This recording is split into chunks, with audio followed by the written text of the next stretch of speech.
to the Wild Review. Did you miss me? I missed you.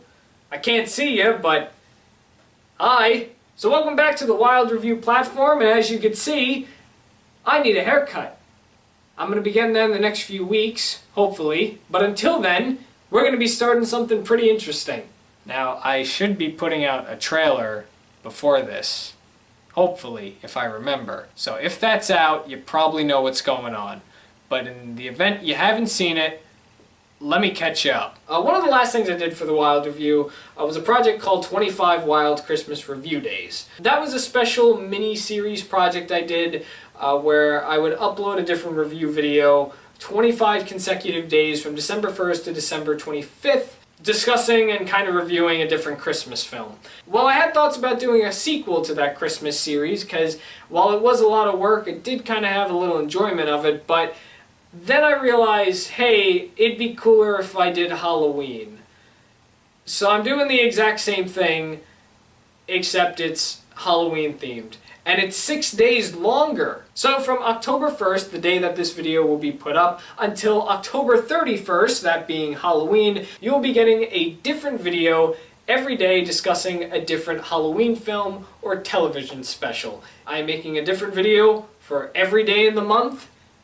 I'm going to probably lose my mind, but I'm going to have fun doing it. I actually have fun doing this. Like, as much as I'll be probably making jokes on how this is going to drive me insane, I wouldn't do it if I didn't want to. But that's what's going to be going on. For the whole month of October, it's going to be nothing but Halloween content. Stuff that you would watch around this time of year that would give you those Halloween feelings. Or just things that have become Halloween icons, like Casper and the Ghostbusters, and well, I'm kind of giving away some stuff, and I didn't intend to do that, but that's kind of the plan. That's what's going on for the whole month. It's my show. I can do what I want, and it's your choice whether you want to watch or not. So, without any further ado, I think we should start this series, but we're going to transition over to the set that I built for this little series, because I'm not doing it in my basic bland background. I mean, I could decorate. I decorated the background for a Halloween video one year, but I didn't want to do that. I wanted something different. Hey, come on, check out my set. Woo! Whoa! Wow, look at that. Hey, what do you think? What do you think about this? This is a nice little setup that I made. I made sure to have a pumpkin. Doesn't work very well. I mean, it's working now, but it took a very long time to get that light on. Last order of business is the attire. So this way I don't have to worry that I was wearing the exact same thing in the previous video, because I'm kind of filming all these out of order. I am just going to wear one continuous shirt for this whole entire series. This is my Nightmare Before Christmas shirt. I wear it every Halloween, and I'm going to wear it in every episode of this series, because it's really the only Halloween-y kind of thing I have. And I did consider possibly wearing a costume for every episode, but I don't want to do that. Hey, let's start the show. This is 31 Wild Halloween Review Days. No, that's not the title.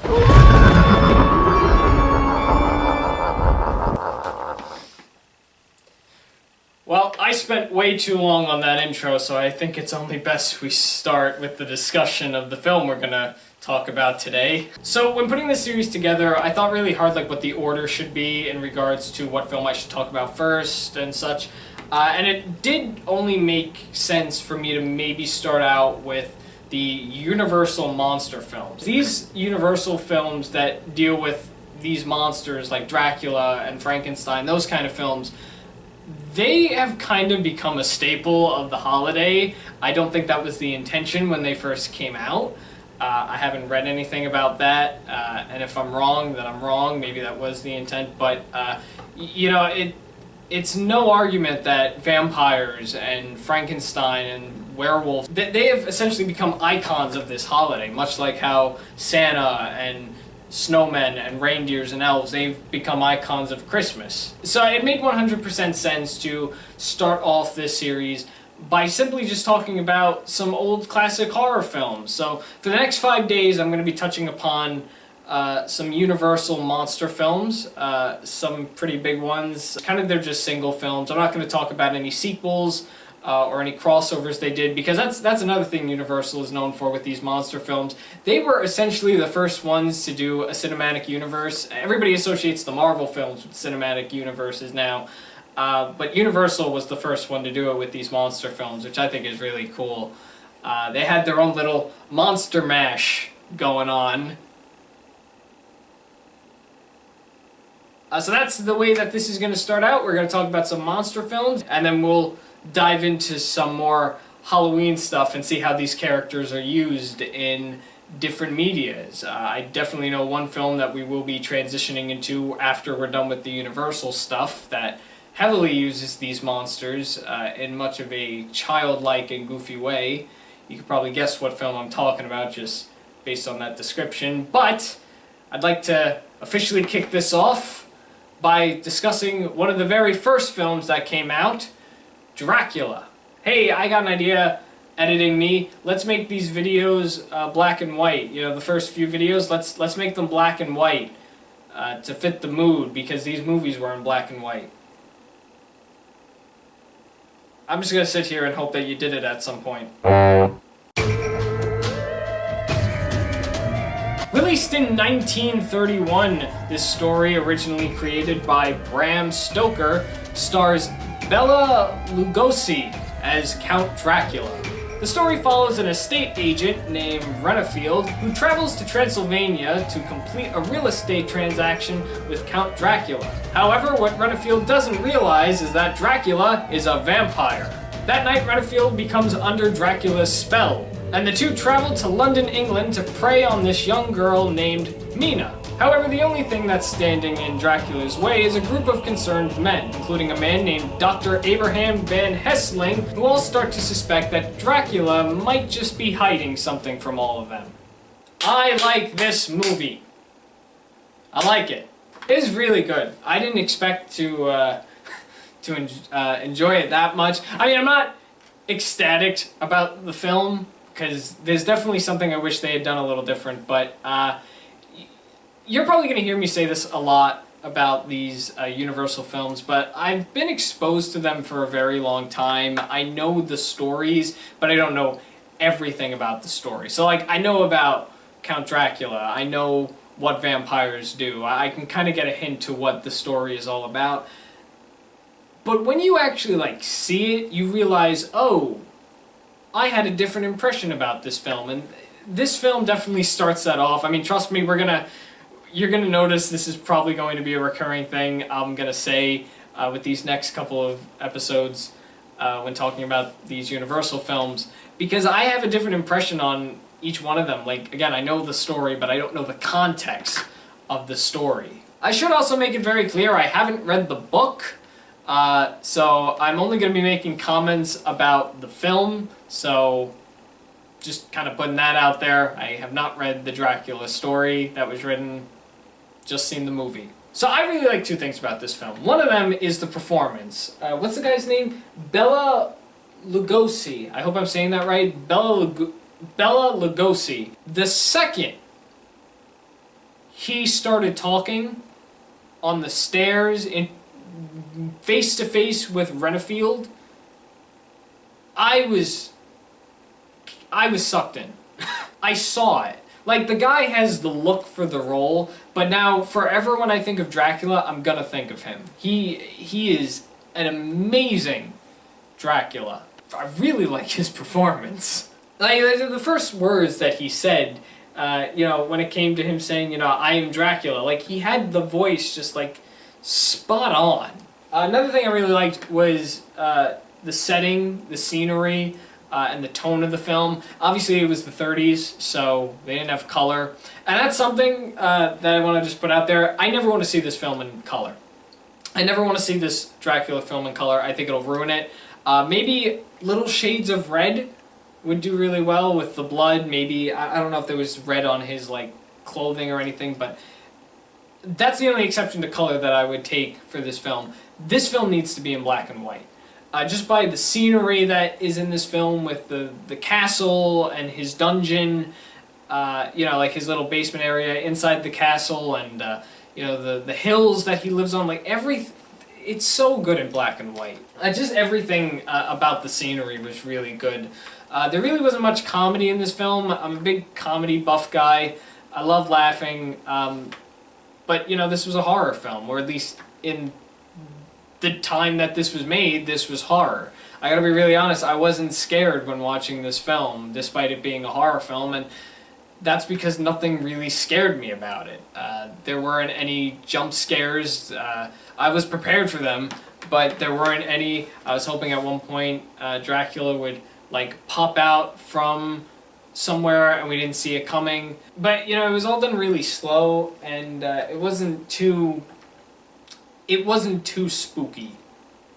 I guess that's a nice way of saying it. It wasn't too crazy with the scares. But with that said, that doesn't mean that it doesn't give off a very creepy and spooky vibe when watching it. There were multiple bits in this film that did seem a little creepy when it came to the, you know, not just the scenery, but also in the beginning there's like animals all around. There was, I don't know what kind of bug it was, but there was a bug crawling around at one point. They had like, I think armadillos. Is that what they are? They had some animal in the beginning that just came out of nowhere, and I'm like, oh, okay. This kind of goes along with the whole thing about vampires turning into multiple animals, and that's something honestly I can't get behind on. I've always associated vampires with bats, and that's the only animal I could see a vampire turning into. I can't see them turning into spiders or birds or, you know, dogs, especially wolves, considering that we have a wolfman in this universe. We haven't seen him yet, but I can't get behind that. I can only associate vampires with bats, so yeah. And on the topic of bats, the one thing that I did laugh at, which I know is not meant to be funny, but the bats in this film, they're just so cheesy. Like, you can tell this is an old-timey film. You know, again, keeping in mind it's the 30s, you're limited with the technology that you have, but I mean, it's just funny. You don't see the strings on the bat, but you can clearly tell that somebody is above the sound studio, and they're just holding the bat, and they're just making it flap. That's all they're doing. There were no transitions from Dracula as a bat into himself or himself into a bat. There weren't anything like that. If anything, there were just cuts. The scene specifically, it's with the character Lucy. She's sleeping, and you see you obviously know it's Dracula, but he's at the windowsill, and he's just flapping away, and then it cuts back to her sleeping, and then we cut back to him, and he's fully vampire. So there weren't any kind of transitions there. I kind of wish there were, but it's okay. I'll live without it. The character Renfield is probably one of my favorite characters in this story. I really like how he went from being the, you know, just bland, like, happy guy, like, formal person. And I guess since I'm talking about him, I should quickly just mention that I really like watching the old-timey films, if you want to call them that. Like, films from the early 1900s, or like the middle of the 1900s, when film was starting to get out there with its sound. I like watching the human interactions with everyone, and just seeing how life was so different back then. Like, everybody spoke so formally, everybody was dressed all formally. We don't do that anymore now, but it's just fascinating to see how people used to act back then. And these films really help kind of display that, even though I know a lot of them are fiction. But it's just a fascinating thing for me to watch. I enjoy watching that stuff. But the character Renfield, yeah, he's probably one of my favorites. I love how he goes from just being this typical guy, and then he meets Dracula, he gets under his control, and now he's just this like creepy, crazy assistant. And I love it. I love the scene where he's like, I'm assuming it's an asylum. He was obviously in a crazy house, and he's eating like, you know, he was eating a spider. You know, he's eating like flies and spiders. That's cool. I mean, like, you know, earlier in the film we see him doing a transaction for estate stuff. Now he's gone crazy. I mean, I'll be honest, he kind of stole the show a little when it came to all the creepy bits in this film. If you haven't seen Dracula, You should definitely check it out. And I'm talking about the 1931 Dracula, if you kind of missed that. Yeah, I have no doubt that there are multiple Dracula films, but this is the original. This is the first Dracula film that was ever made from the original story. I would definitely check this one out if you are interested in checking it out. It's a fantastic story. Yes, it doesn't have anything to do with Halloween, but it definitely can get you into a Halloween mood just by what's being displayed on the screen. Even when watching it, I realized, hey, this was a really good choice to start with for this Halloween series, because it did kind of get me into a Halloween mood. Yeah, I mean, it's a great first choice. It's a great film in general, and I would highly recommend it if you haven't seen it yet. So that's my little pitch there. You should probably go see it. And I did say in the beginning there were some stuff that I kind of wish was altered a little bit. I will admit there's two things that I didn't... It's not that I didn't like, I was just kind of not impressed with them. I was actually kind of a little disappointed.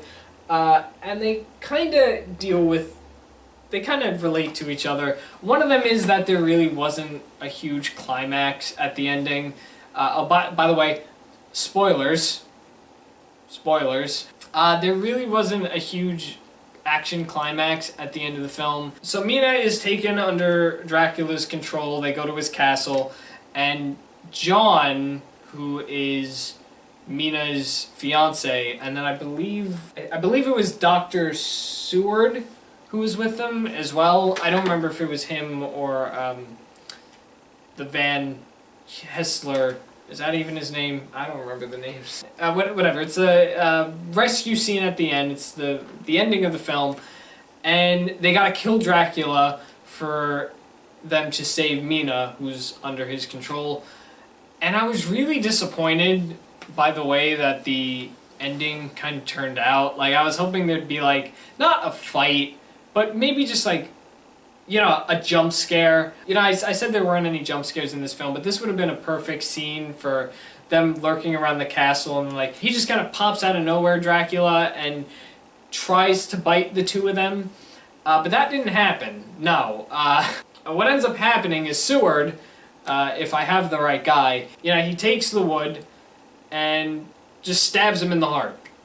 And Drac is sleeping through this in his coffin, so he gets stabbed in his sleep, and then Mina is back to normal, and everybody lives happily ever after. And that's it.